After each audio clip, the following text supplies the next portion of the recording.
Isang mapayapa at mapagpalang araw sa inyong lahat, mga kasyasat worldwide. Welcome back sa aking Lakay Siyasat TV YouTube channel at dito pa rin sa aking page, Lakay Siyasat Journal. Ngayong araw ay magbibigay ako ng dagdag kaalaman para sa lahat, lalong-lalo na sa mga miyembro ng kalupunang mananaliksik at mamamahayag ng Pilipinas Inc., Kampi for Brevity na aking pinamumunuan. Sapagkat kahapon meron tayong isang miyembro na gumagawa ng write-up, siguro ipapublish niya ito sa kanilang pahayagan, at nagpa-edit. Pina-edit niya yung kanyang ginawang write-up. At during the editing process, napansin ko na gumamit siya ng termino doon na matulungin ang naturang politiko.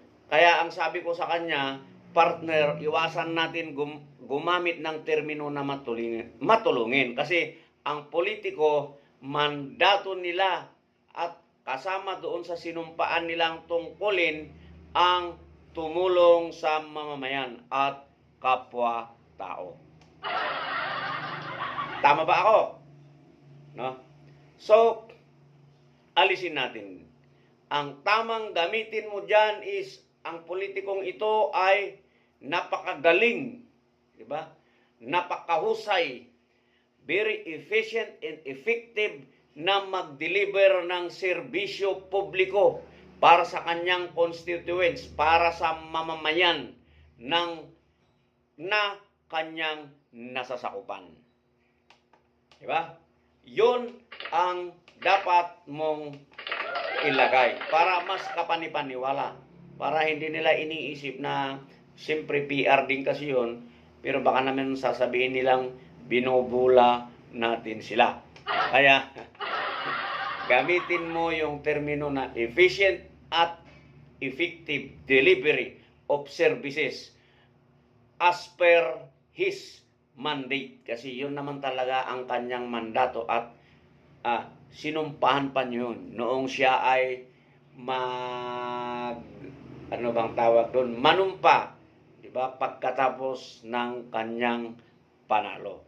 So, yon ang dapat. At para sa ating mga kababayan, pag nakikita natin ang politiko na talagang sadyang gawain niya yung tumulong sa atin, di ba? Ang isipin natin, trabaho niya yon, mandato niya yun na tumulong. Huwag naman sana na magkakaroon pa tayo ng utang na loob sa kanya. Kung private person yung tumulong sa atin, that's it. Okay yun. Tatanawin natin yun na utang na loob. Pero pag politiko, ay hindi na kailangan yun. Kasi yun na nga yung sinumpaan niyang tungkulin na pagsilbihan tayo. Kaya naman yung iba, nami-misinterpret ang gawain ng mga politiko natin na sinasabi nila na ito, ganito. Trabaho nila yon na pagsilbihan ayon sa kanilang mandato at sinumpaang tungkulin. Okay? So, sa mga tropa natin, okay lang naman. Kung gumagawa kayo ng write-up dyan, ibigay nyo lang sa akin.